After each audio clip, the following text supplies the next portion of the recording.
Being a nice guy is not a life sentence. It's not a personality trait. It's not even a trauma response. In this episode, I'm going to change the way you think about being a nice guy and how to evolve out of those traits.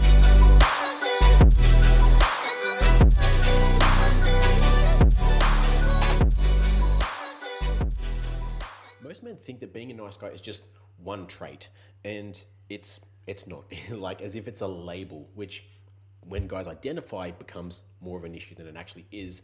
But what I see over and over again in coaching, in marriages, in men who are highly competent everywhere else except at home is a system, a protection system. So the nice guy isn't weak. It's not a weakness being a nice guy, being these traits, even though that's how it can definitely feel. It's an over adaptation. Right? At some point in the nice guy's life, his nervous system learned that staying agreeable, avoiding conflict, suppressing desire, and putting everybody else first kept him safe, kept him accepted, connected, and loved. And of course, that system worked until it didn't. Right? For a lot of these guys, until they're years into their marriage and they feel like roommates, they feel like they've lost themselves and they just feel stressed and disconnected everywhere. Because what protects a boy will quietly suffocate a man and ultimately frustrate a man who is highly competent in his business but doesn't feel the same level of respect and success at home. So in this episode, I want to break down what I call the nice guy protection system, the different parts that make that up, how they're formed, and what they're protecting, what they might be protecting, and why they hijack you most as soon as pressure or emotion hits. Not to shame them, but so that you can understand and lead them. Because the goal isn't to kill these parts. The goal is to become more of the man they no longer need to run. They no longer need to step in to protect. And if you're new here, you're listening to the Be Better podcast. I'm Harrison Orr. I've coached almost 500 men to be more calm, more grounded, better leaders of themselves and their marriages. And the nice guy trait, the label, comes from Dr. Robert Glover. And yes, there are certain traits that he kind of describes, but if that's all you understand of being a nice guy, it's very easy to just slap that label on, I'm a nice guy, or I will be a recovering nice guy, as if it's like a life sentence. And even in the way that he describes it, and a lot of other people describe things like this, they describe it almost as like a trauma response. And I have a bit of an ick in using the word trauma, right? If you're like me, a privileged middle class human who was never abused as a child, never went through massive homelessness or poverty or abuse, be it physical, mental, sexual, or anything like that, then using the word trauma might feel a little bit excessive, right? It might feel like, I don't have fucking trauma. Like, what are you talking about, man? Like, my parents were good. Like, I was fine. And I want to kind of change that language because even in the psychology realm, they have what's referred to as big T trauma and little t trauma. And just to me, the fact that you need to differentiate meanings based on whether it has a lowercase or an uppercase letter tells me we need a better word. We need a better term for this, guys. How they describe it, if you hadn't heard those before, big T trauma are the ones that I listed, right?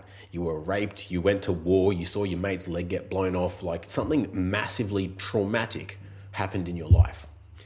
Little t trauma is when you felt an extreme emotion, like you were embarrassed, you were ashamed, you were whatever, and then your brain, your child brain in that moment created a system so that it would protect you from ever feeling that emotion again, right? It would people please, it would avoid conflict, it would, keep you small to avoid you from being seen or exposed or whatever.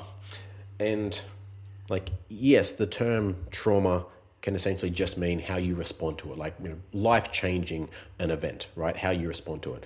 I get that. But I think we can do better. I propose a new way of framing this type of quote-unquote trauma as a complex equivalence, right? We already have a term for it. That's already a phrase or a term that is used. And a complex equivalence is simply when we assume that one thing equals another.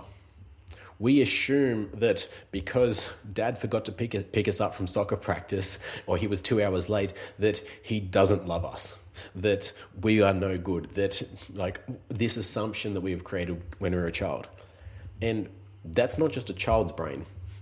I'm sure all of us do this in our current life, in adults even, right? The complex equivalence of she didn't answer her phone when she's out with her friends, therefore she's cheating on me. Or she did do this, therefore she's lying. Therefore it means she doesn't love me. Therefore it means, this story.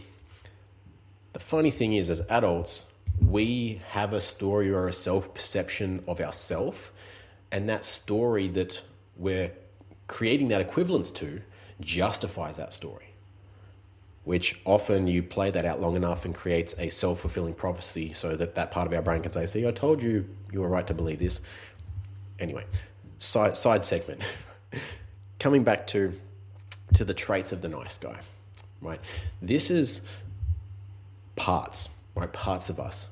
You may have heard me start to refer to this. If you haven't heard me talk about parts at all, as a brief introduction, we all use the term, a part of me wants to do this, a part of me wants to do that.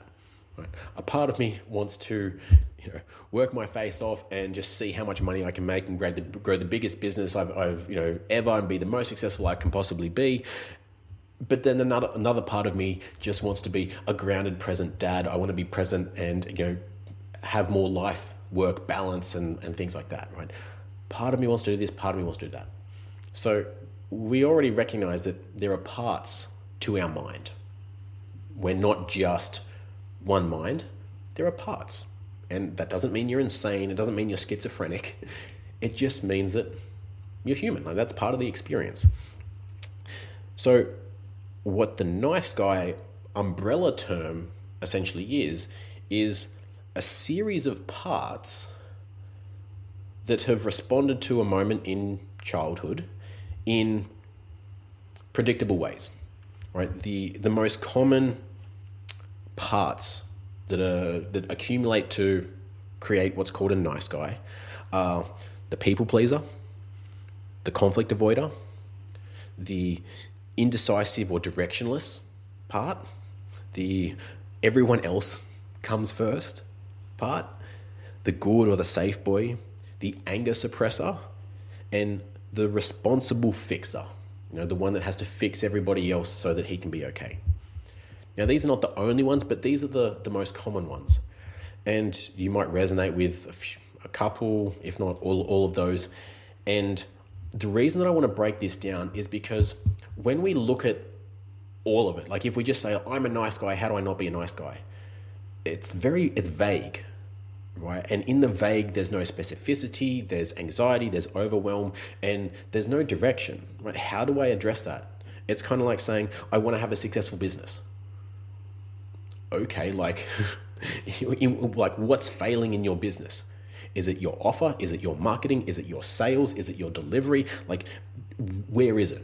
Okay, where we figure out then the bottleneck. Okay, this is the symptom. This is the behavior that needs to change so that we can address that.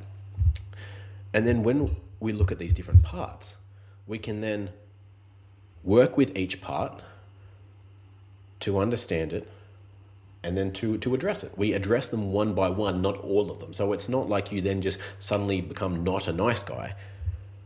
You work on the one that is most prevalent for you, and that might be you avoid conflict. Like, you realize that part is having the biggest impact on your life and your marriage. So like, okay, cool, I'm gonna work with that part. And then you work with that part, and then, okay, cool, now I don't feel so afraid of dealing with conflict, dealing with hard conversations. I can have those and still feel safe and navigate those. And I've got reframed how I experience those. Amazing. Then we move on to the next one. And the beautiful thing about this framework of working with parts is it's not exclusive to being a nice guy. This is not the only use case for this. You can literally use this same framework for every trait that is getting in your way. Every part of you that has an intention that you want to understand and maybe shift a little. But before we get into this, one of the most common ways of thinking, and I used to think like this, of I hate that I'm such a yes man. I hate that I avoid conflict. I hate this. And that negative energy towards essentially a part of us only makes it stronger. Like only makes it dig its heels and claws in tighter because we have that negative viewpoint. And to be a little bit more specific, that hate or that negative emotion is coming from another part of us, not our true self.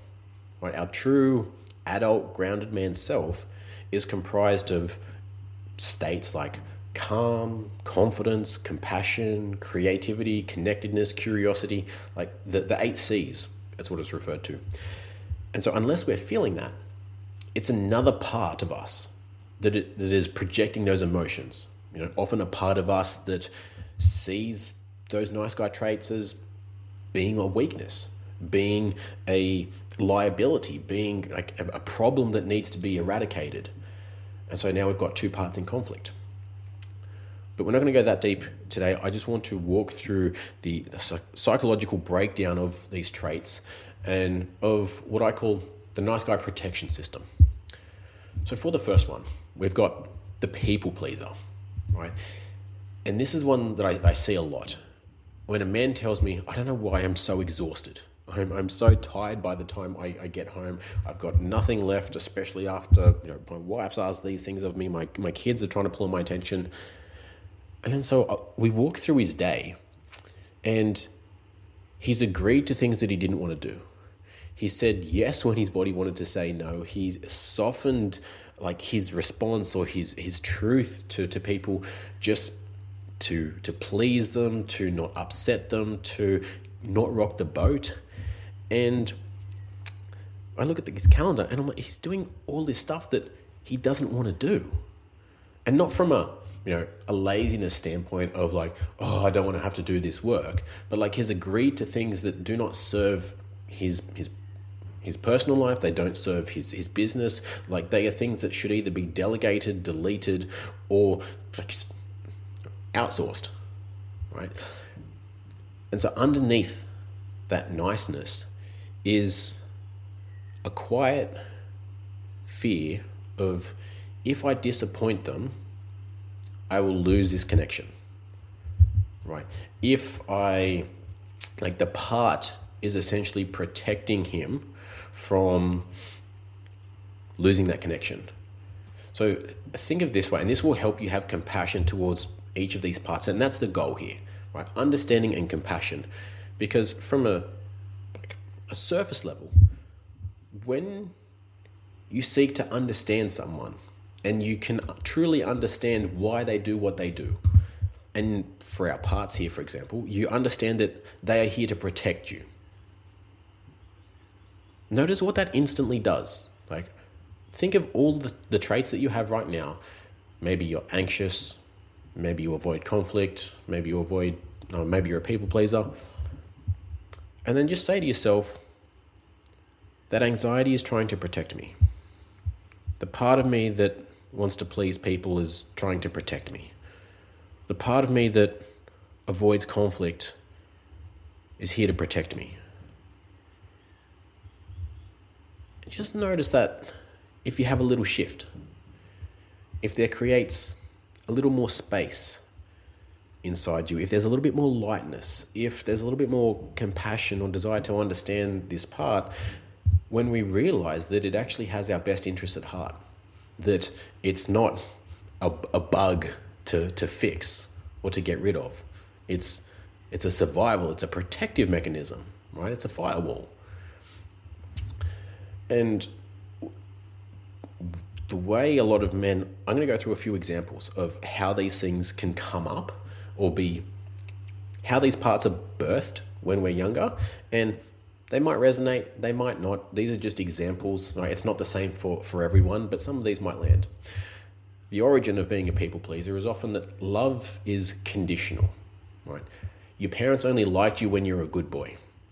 They didn't like you when you were emotional. They didn't like you when you made a mess. They didn't like you when you did this. And maybe they said those words, or maybe you just felt that, right? They were angry at you. They were like, maybe they hit you or they did whatever when you were those things. But if you were quiet, sat still, did everything that they asked, then they would praise you. Like, oh, thank you. You're so helpful. You're so easy. Like, that's when you would get the I love yous and I'm proud of you and whatever else you kind of got in that moment. And so the part of you then learns, if I don't want to be rejected, if I don't want to be abandoned, if I want my parents' love, I have to please them. I have to be a good boy. And so our nervous system then starts to learn that I need to manage other people's emotions. If everybody else is good, I'm good, right? I need to please other people first, because if they're good, I'm good. That's the core state there. Now you notice a couple of these overlap, and so they're different for everybody, but these are just general terms. The next one is the conflict avoider, right? The conflict avoider is the conflict avoider is someone who's not calm, right? He is not just trying to find peace, just trying to navigate things. He's constantly braced, constantly tense, right? He feels this tension rising in himself, like either the tension in his chest, the pit in his stomach, the tight muscles, every time he has a conversation with his wife or someone, and there's heightened emotions. She's highlighted something that he hasn't done, an incongruence in what he said he would. And instead of staying present and maybe just a short break, if you're a man who's winning on paper, like the business is solid, the money is looked after, life looks good, but at home it feels distant, you feel disconnected, then this is for you. It's not like you want less responsibility. You just want to be able to handle more without getting reactive, checking out, or just getting tense. You want to stay calm in your wife's emotions. You want to be present with your kids, confident without performing, and ultimately respected and desired without having to prove your worth. But right now, it probably feels like you're holding it all together, maybe barely, or maybe you're still chasing it, but you haven't embodied it yet. Now, I'm running a free live masterclass called Evolve, where I break down how to build grounded masculine presence from the inside out, so your success stops costing you your marriage, your energy, and your self-respect, so that you can be the man who does it all. If that hits, the link is in the show notes. Now back to the episode. Owning that, his nervous system just says abort, right? We'll change the subject, we'll go quiet, we'll defend himself if he needs to, and goes into like, it's not worth the fight, maybe over apologize, and we'll retreat, right? I can't handle this, I need us to be good again. And then so later, once that settles down, maybe he feels cold or distant or just like irritated that he responded in that way, because he knew the truth of the matter. He knew what needed to be said, what needed to be owned, what the conversation needed to be had, but couldn't own it, couldn't speak into it. And so in the moment, sure, the conflict may have been avoided, but not permanently. It was just deferred. Like, just kick that can a little bit further down the road, sweep that shit under the rug, and that stuff piles up. And then the typical nice guy trait, sweep it under the rug until once every couple of months, huge blow up, all of that comes spewing out. Tank is emptied, and then we start again. And every deferral of this conflict or these hard conversations essentially teaches his nervous system that honesty and that tension, those emotions are dangerous, and that the suppression of those emotions, of those conversations is safer, which it doesn't connect the future blow up to that as, okay, that's something that we need to address. It just treats in the moment, right? That's what our fight or flight response is essentially doing. Doesn't think about other contexts, it's just in that moment, then and there. How do we survive this? How do we get out of this emotion or this state? And this is often birthed in younger years from conflict, of course. Feel when the conflict is felt as overwhelming, chaotic, or as unsafe, right? Or maybe anger from others, maybe anger from dad or even from mum, felt unpredictable or punishing, right? And it may not have always been directed at you. It could have been the way that you saw mum and dad interact, right? That also teaches our nervous system, this part, saw this happen and learned, cool, I don't want to be on the receiving end of that. So I'm going to make sure that I avoid conflict. I say yes. I over apologize. I do all these things just to avoid this.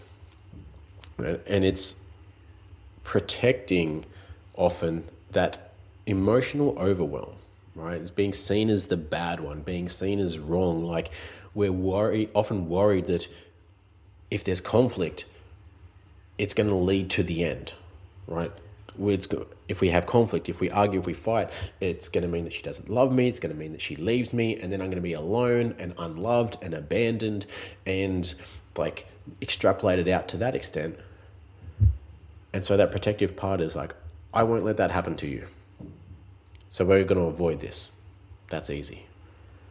Sometimes this even includes white lies to avoid truth or honesty.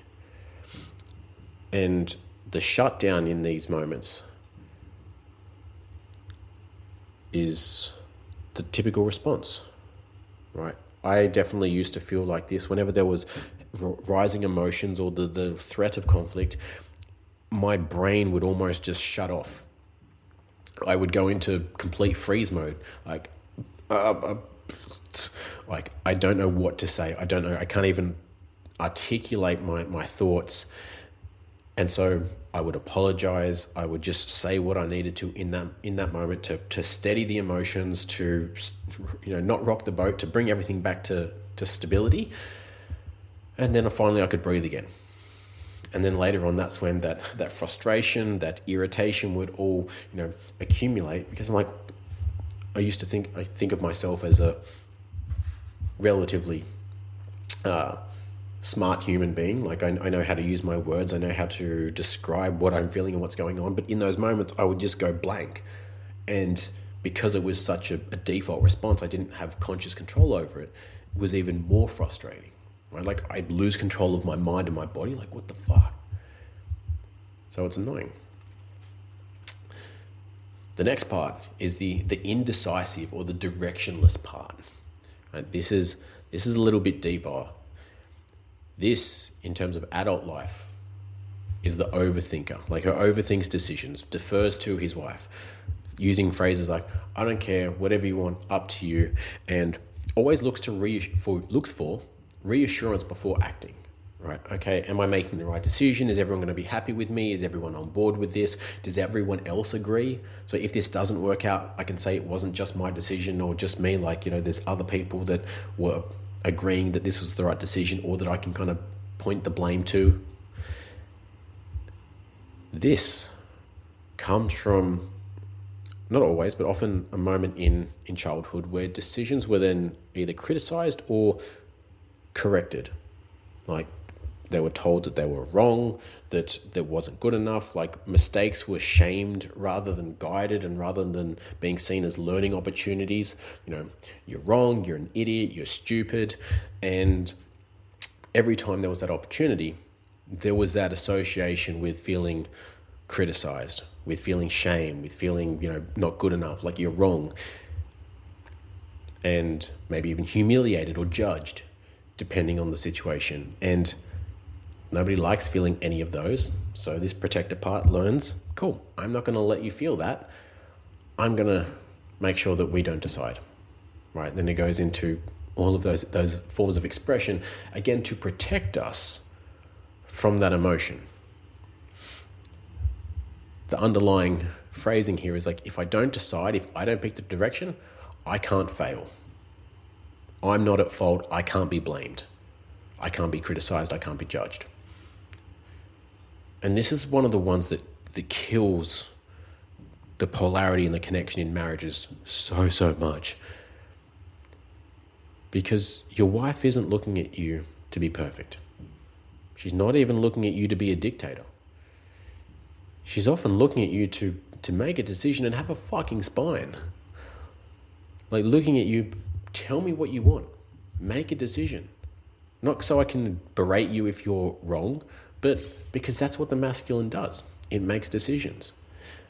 She will tell you, no, I don't feel like that, if that's not on her cards for the day. But it's not about being right or wrong. It's providing direction. And again, we're not shaming these parts, but we're here to understand the parts. And then once we can understand what they're protecting us from, what they need from us, and like start to go into this deeper state, then it becomes a lot easier to navigate these parts and ultimately lead from the adult self that now has all the resources, the strengths, the things that he needs, experiences that you need to realize that, okay, I can make a decision, and if I get it wrong, I'm not going to be humiliated. Or if I am humiliated, I can handle it. I'm a big boy. That I can experience conflict. I can stay calm in it. I can navigate it. It's not going to mean the end of the world. It's not going to mean that like people are going to get angry or lose their shit at me and it's going to be the end of the world.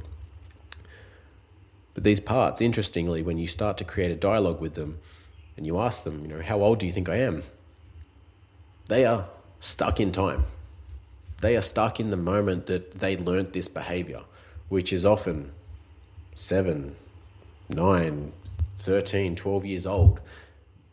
And so it's very often freeing for this part to learn that, oh shit, you're actually 40 years old. You're actually 55 with a family, with this business, with done all this stuff. Like, wow, man, that's cool.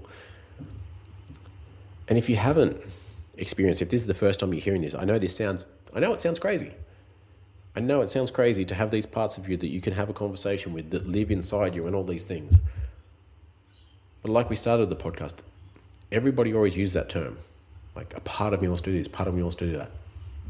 Other schools of thought use phrases like the inner child or my shadow or these other parts of us, right? So it's not psychotic. It's not make-believe or spiritual or anything like that. It's just the way our mind is. All right, on to the fourth one. We've got the self-erasing caretaker.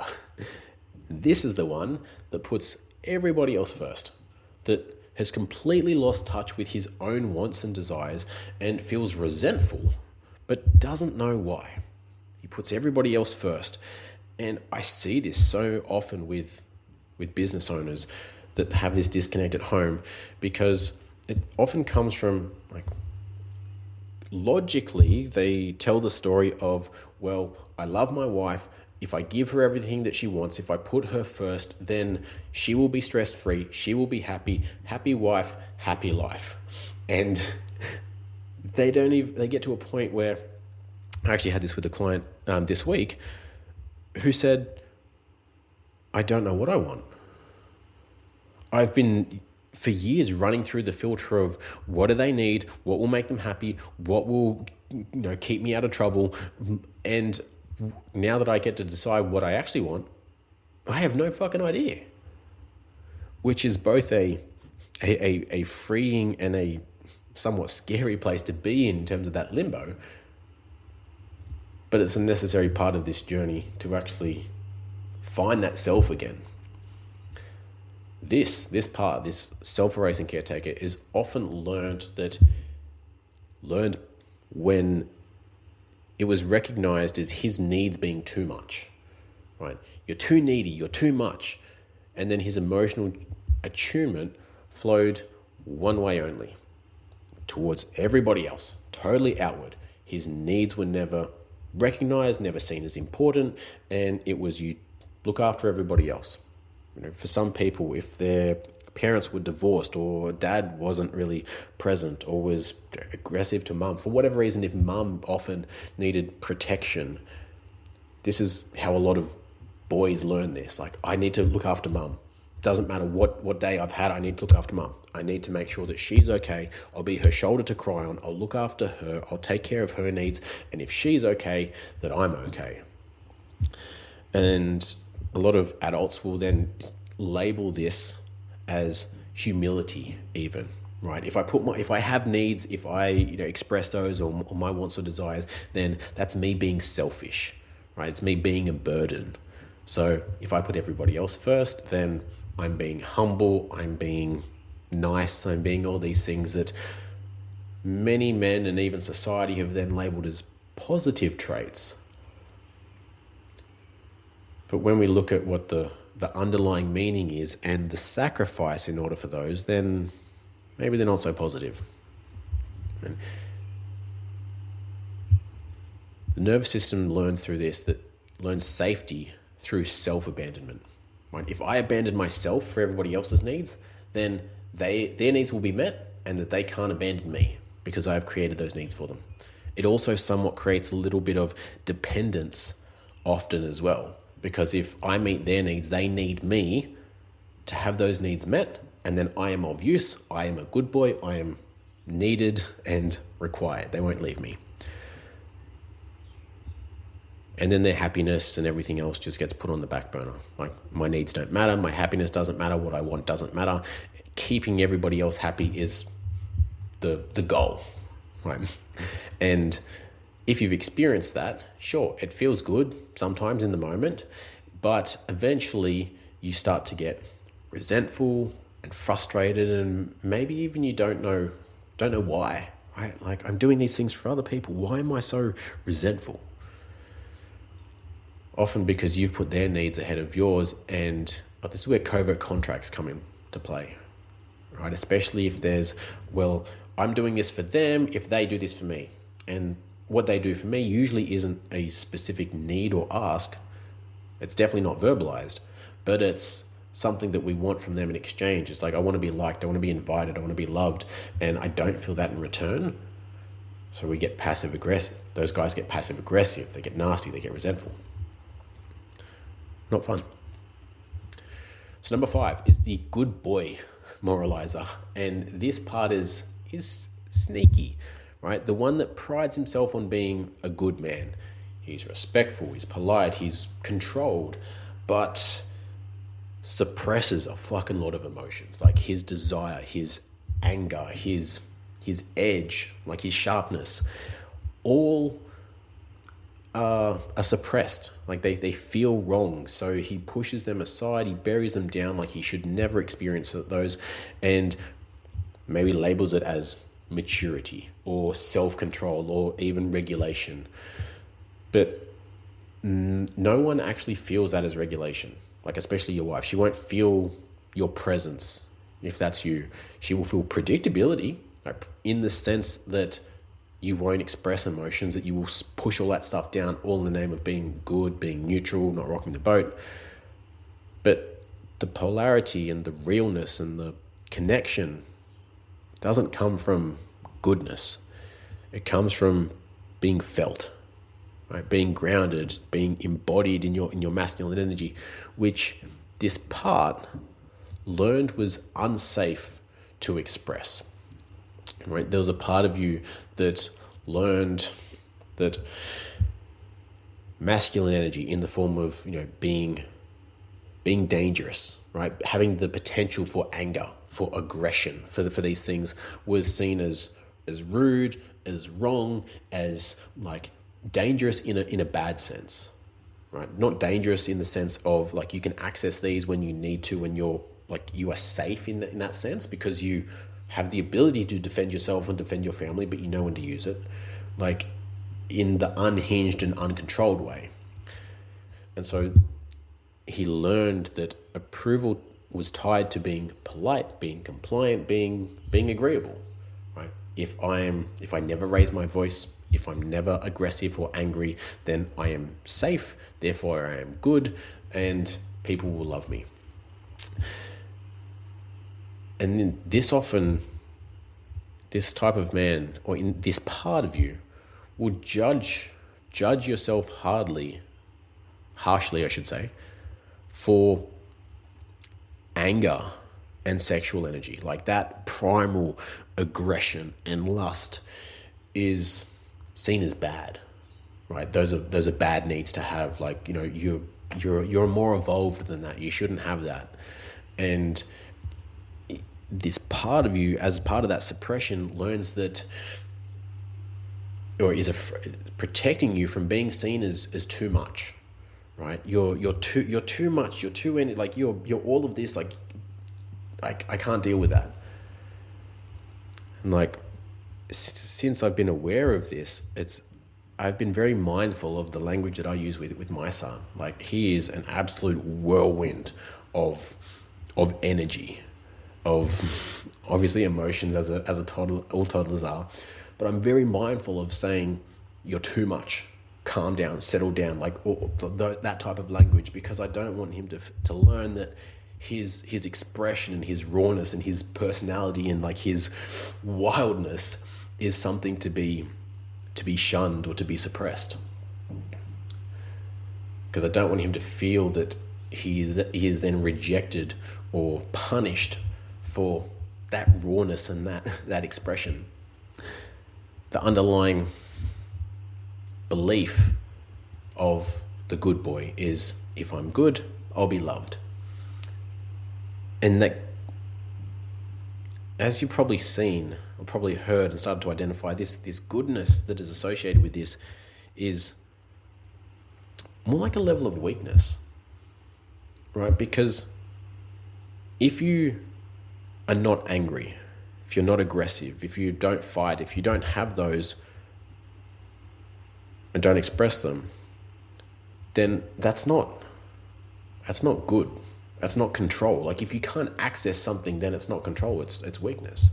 Like, being strong, being powerful is being able to access those, but having them under constraint, right? Knowing when and how to use them. And so as we start to understand, show compassion for, like heal and integrate these parts of us, then we get to change these beliefs. Like, I can be angry because that's a human experience. Doesn't mean that I need to yell. Doesn't mean I punch people or punch holes in walls. It means that I can feel an emotion because I'm a human being. And that doesn't make me good, bad, anything. It just means I'm a human. How I decide to act on this, how to verbalize this, what to do with this, is then what you might say would categorize someone as quote unquote good or bad. But again, I would even argue that it's all contextual. If you use that anger and that aggression to then fight someone who is physically threatening you or your family, I'd say that's a pretty good use of that trait and that part of you. If you use that towards your wife or your kids, yeah, not so much, right? And so the goal, in my opinion, of this journey is to bring these parts home, right? Understand and integrate these parts, thank them for protecting us, but being able to relieve them of these duties and of the system that they've created and then used since we were like very young, obviously. And then they get new roles. We learn that then anger is not bad. Hard conversations and conflict are not bad. Being rejected is not bad. It doesn't mean death. It doesn't mean we're unloved. It doesn't mean we're incapable, or any of these other beliefs that we've picked up, or these complex equivalences that we've created along the way. We become much more capable through this journey. And now the last one I've got here is the hyper-responsible fixer. Right, similar to the good boy, similar to the self-erasing caretaker. This one tries to solve emotions instead of leading through them. Right, when your wife gets emotional, struggles to sit there and just allow it, goes into, well, why don't you do this? Why don't you do this? Here, let me do this. Like, having to solve the emotion instead of allowing it. This part over-explains and justifies or negotiates to fix, not because it's uncomfortable for anybody else or anybody else needs this solution, this fix, because this part is uncomfortable in that emotion. And because of that part takes on that emotion of the person in the situation. Like that part feels the emotion that the other person is there. And some people say that this is empathy, but that's not very helpful, right? If you're too empathetic, you take on that person's emotions, then who's going to stabilize the ship? Who's going to stabilize the energy of the room? Who's going to be the rock, the lighthouse in the storm here? Is now we're both all over the place. The analogy that was given to me early in my coaching days was, if your client is in the hole, if you're in the hole, the emotional hole, so to speak, it serves neither of us for me to jump down in there with you. Now we're both fucking stuck in the hole. My job to stay outside the hole, allow you to get whatever you need from the hole. Maybe you're digging for treasure, to uncover an emotion, to allow it to happen, whatever. And when you're ready, I'll throw you a rope, throw you a ladder, help you back out. Not by solving your emotion, not by suppressing your emotion, not by any other means other than holding that space. But this was learnt by many men, many boys, I should say, many people in those younger years, when they had to learn to stabilize the environment, right? When they were hyper attuned often to maybe mum or dad's energy, right? If they got home and one was super tense, and they learned that tension led to arguments, led to fights, led to pots and pans being thrown, led to being spanked or punished, or maybe mum or dad was a drinker. If they were, the aggressive type of tipsy, that led to more punishment or, physical issues. So in order to prevent those, that part of you that wanted to protect you from that situation, those emotions, tried to fix. It felt responsible for other people's moods. So if I kept mum and dad in a good mood, if I could make them laugh, if I could help out for dinner, if I could do all these other things to fix this situation, then it wouldn't lead to fights, aggression, violence. Because it's protecting us from that fear of chaos and emotional unpredictability. Like we don't know what's going to happen there, and not the pleasant surprise unpredictability of on Christmas morning of how bad is it going to be? Are they just going to swear at me and call me some names, or I'm going to get my ass kicked? So that part did what it had to in that phase of life and was there to protect you. The underlying belief with this part is, if I manage everything, nothing will fall apart. Like there's a level of control for this part, right? If I can manage everybody's emotions, if I look after everybody else's needs and everybody else has their needs met, everybody's in a good mood, everybody is stable and everything, then we're good, right? Then everyone's good, so I'm good. And a lot of men in that space find themselves fucking exhausted. And then also like it's not enough. Especially learning that your wife doesn't want you to fix her moods. They're her emotions. For her to have, for her to experience, for her to deal with, everything. Sometimes she wants you to help fix it. Amazing. Sometimes she just wants you to stay present. Sometimes she just wants a hug. But when we go in there to try and solve it, you've probably heard, if that's you probably heard things like, you're not even listening, you just don't understand. Like, I don't know why I bother. Like, it either escalates because she gets frustrated, or she completely just checks out and just doesn't share any of that because, like, he doesn't fucking listen anyway. Like, why do I bother? And that can be very frustrating for a logical man who doesn't quite understand her emotional needs in that moment, but then also understand the part of him that is coming out in that moment that doesn't feel safe in her emotions, like because he takes on her emotions and feels very insecure, unsafe in that chaos, so needs to suppress it and move on. So nobody has their needs met. Nobody feels good about that situation. Now these parts, show up in different times. It's not one cure, right? It's not even a cure. If you've identified with these parts, you're recognizing that these parts are showing up more than you'd like in your life. The good news is that we can heal them. The good news is that there's nothing wrong with you. The good news is that you're not broken, that this is not a life sentence. The good news is that when you can show compassion for these parts, when you can understand and give these parts essentially what they need to provide that safety so that they can trust you, so that you can then start to lead from the amazing adult, grown-up self that you are, then these parts will no longer run your life. And this whole parts piece is the second layer to the model that we operate off in the grounded man method. There's the nervous system down the base, because if you're not regulated, if you're still reactive, then nothing else will work. The nervous system, we regulate the nervous system, I should say, to create a space between stimulus and response from a physiological standpoint. We take ourselves out of that fight or flight. Then we do the parts work.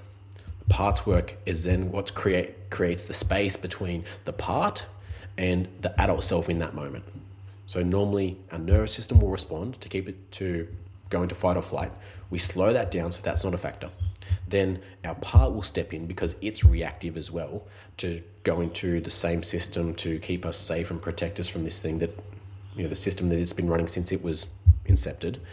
We create then space so that the adult self can choose that, I can handle this hard conversation. I want to say no and I can say no and I'm going to be safe. I don't have to fix her emotions right now. I can actually sit in this. And then we start to create trust in those parts, and we start to get to lead that, right? Repetition. Oh, that wasn't as bad as I thought. There's safety in that. And then we move forward. If you want to explore that for you personally, reach out and let me know. You can apply for coaching in the link below. But if you're just understanding a lot of these frames, I hope this has been helpful. I hope this has changed the way that you think about these traits, maybe even loosened the grip on the label of being a nice guy or what else is going in your life. And maybe you don't even identify as a nice guy, and I love that. But maybe you even identify as like, cool, I'm not a nice guy, but I still fucking avoid conflict. I'm not a nice guy, but I still try to fix my wife's emotions and still don't know how to handle those emotions. Cool. This will explain that. So every one of these parts formed for a reason. They protected connection when you didn't have the capacity yet, because you're just a child. But protection is not leadership. Presence, grounded masculine presence is. So like we said at the start, the systems and what works for a boy to survive won't work for a man, especially in this phase of your life where those survival traits are also creating the distance and the separation in yourself and in your marriage. The moment a man can stay regulated in those motions, both from a parts and identity standpoint and also his nervous system, the parts stop running the show. The adult self can step in and lead, and that's where you get to step in as the man that you want to be. Like most men know, okay, this is the type of man that I want to be. This is how he handles conflict. This is how he has hard conversations, how he handles pressure. This is what enables that version of you to step forward, to be present. And it's not about banishing these parts. It's about showing compassion and understanding and allowing them to heal and find a new role. With that, no real action items from this episode, more of an understanding and a mental model. But with that, don't be sorry, be better.